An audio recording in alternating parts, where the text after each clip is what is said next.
So let's talk about something deep, sis. Self-betrayal. That feeling that lingers long after you've left that relationship. That quiet voice in your head that whispers, why did I stay so long? Why didn't I leave sooner? And how could I have let this happen to me? I know that pain. I know that guilt. And I also know this. You do not deserve to carry that forever. Today, we're diving into how DV survivors process the feeling of self betrayal, and most importantly, how to start forgiving yourself. Because, sis, you deserve peace. And until we can be at peace with ourselves, we cannot be at peace with anything else. I keep trying for you. I gave you all the love I got. Let's get into it. So, understanding self betrayal. Self betrayal after abuse is real. It's that deep feeling of shame that says, I saw the red flags and I still stayed. It's that feeling like you abandoned yourself, ignored your intuitions, and lost your power. But let's be clear about something, it wasn't your fault. Abuse doesn't start with a black eye or broken nose. It starts with manipulation, love bombing, isolation, and gaslighting. By the time you saw the truth, sis, you were already deep in it.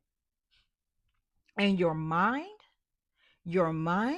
it did what it had to do to survive. Staying wasn't a weakness, it was a trauma response. I'm going to say that again. Staying was not a weakness, it was a trauma response. Your nervous system was not designed to function logically when you're in a survival mode. It was designed to keep you safe, to keep you from making a move that could make things escalate. You were navigating out of fear, confusion, and emotional exhaustion. So let's get one thing straight. You didn't betray yourself. You protected yourself the best way you could at the time in the environment you were in with the knowledge that you had. Next up, how do we process the guilt? Healing starts with honesty, not to judge yourself, but to understand yourself. Instead of avoiding guilt, let's just sit with it. Let's just sit with it and ask ourselves a few questions. Now, I'm gonna give you a few minutes here if you want to get your little journal, you want to get a notebook. I'm gonna give you a few questions that you can ask yourself during for journal prompts and so on that will allow you to sit with the guilt so you can move past it. Question number one: what was I holding on to that made me stay? Was it fear, hope, the dream of what could have been, financial limitations, kids? While all stories are similar, all stories are also very, very different. Question number two: what fears kept me from leaving? Did I believe I couldn't make it alone? Was I scared of being alone? Did I feel unworthy of better? Because you was conditioned probably in a few months or so to believe this was the greatest man ever and you didn't deserve anything better than him. Question number three: how can I show myself compassion for the choices I made when I was in survival mode? What would I say to a friend in my shoes? How can I extend grace to myself? I want you to say this out loud with me. I did what I had to do with the knowledge I had at the time in the environment that I was in. I am not my past choices. Now let's head to that road of self forgiveness.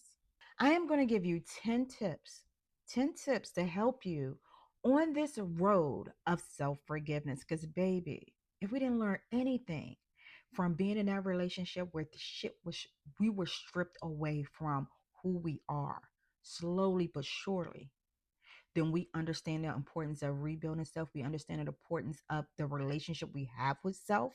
It is actually the core of how you're going to navigate your relationships outside of you. And it is the core of how others will treat you. How do you treat yourself?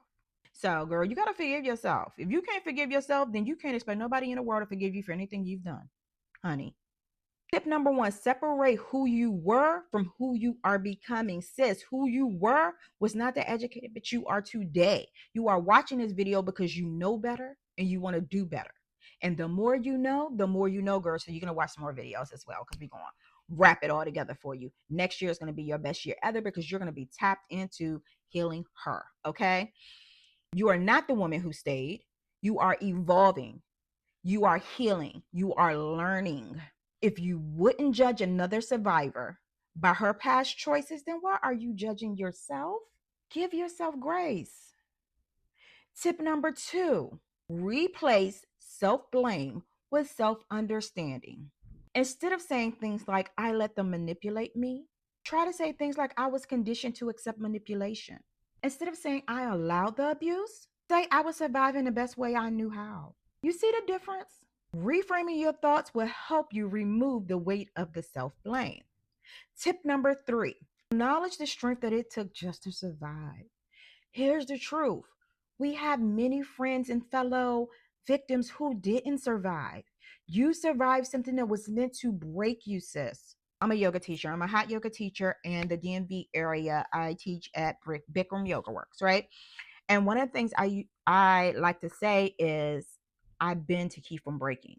Okay, I've been to keep from breaking. So my yoga practice helps me build that emotional resilience. My journaling, my meditation, you guys, my affirmations, all of that internal work that I do is to build up this strength and resilience to not allow myself to be broken like that again by nobody's words, by nobody's actions. So again, you endure something that was designed to break you, sis. Yet you're still here. Maybe a little bruised, maybe healing, but sis, you're here. That is strength. That is resilience. Honor that. Tip number four, set new boundaries as a act of self-love. Forgiveness isn't about just releasing a past. It's about making sure you don't repeat it. Strengthen your boundaries. Be unapologetic in protecting your peace. Let people earn access to you this time. Tip number five, write a letter to your past self. Y'all will be surprised how much writing a letter allows you to dump emotions and release them. Write a letter to the woman who stayed. Tell her what you now understand. Tell her she was doing her best. And then when you're ready, release it, burn it, bury it, or float it away. You don't have to carry that pain anymore. Tip number six, stop seeking closure from a person who hurt you.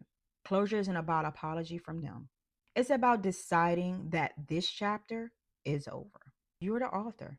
It's time you write your own narrative, because for so many years, months, or however long you was in that situation, you are allowing someone else to write your narrative.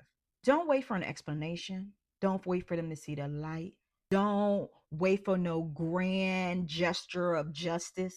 Closure is an inside job. It is you deciding that that part of my life is over. Tip number seven, accept that healing is not linear. Some days you'll feel strong, other days the grief will kick in, the guilt will kick in, you might miss them. That's normal. Forgiveness is a process, not a one time event. Give yourself grace and space to grow into your healing practice. Tip number eight, focus on a woman you are becoming. Shift your energy. Instead of looking back to where you started, instead of looking back at who you were, start looking forward to who you're becoming. What kind of woman do I want to be? What does she do? What does she eat? What are her interests? It's almost like building an avatar, like you're building a new character. What does the woman post DV, post narc abuse, post emotional abuse, post physical abuse, post toxic relationship? What does this woman look like to you? What are her new healthy practices? What career has she been wanting to evolve? This is your opportunity to build her, to become her with no constraints. The only constraint at this moment is you, sis. Put your energy there. Tip number nine, speak life over yourself daily, girl. Daily, girl. Okay? Your words are powerful. Every morning, affirm yourself. I need you to really understand. If you understand affirmations, a lot of times people look at affirmations like, I feel a little silly just saying this stuff. Well, they'll say it for like a few months, maybe a few weeks, because a month is even hard. If you want to keep it a buck, saying affirmations daily for a month can be hard.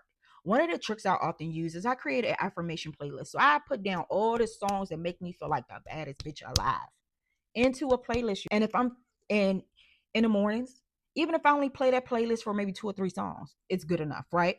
If I'm feeling really, really funky that morning, I might just play the whole playlist. And I promise you, when it's done, I'm feeling like the baddest bitch again. I need you to understand the importance of affirming yourself because for weeks or months, someone was doing the complete opposite. And we want to act like these us saying these words to ourselves don't hold as much value. But the reality is, we fuck around and found out how negative words can affect us when it's repetitive and said over and over again. So if you're in a relationship where you are emotionally abused by this person constantly degrading you, saying terrible things to you, and that shit seeped into you, then I want you to imagine what the opposite would do when you're speaking life into yourself, when you're speaking power into yourself, when you're affirming yourself day in and day out. Okay. I want you to use affirmations such as I am worthy of a love that does not hurt. I release the guilt of my past. I forgive myself and choose peace. Tip number 10, remember you are not alone. You are not alone. You are not the first woman to struggle with self forgiveness. And you won't be the last, sis. But guess what? You're still standing. And that means you have the power to grow, heal, and evolve. So, sis, you're not broken, you're healing, and you are becoming her. And no matter how long it takes, you deserve to forgive yourself. If this message spoke to your soul, please drop a purple heart in the comment section or drop any tips or healing practices that you may use or have used to help yourself process self betrayal and get on that road to self forgiveness. As usual, don't forget to subscribe, like the video, hit the notification bell so that you do not miss my next video. And until next time, love yourself, protect your energy, and deal with life's bullshit with grace and gratitude, girl. Love ya. I keep trying.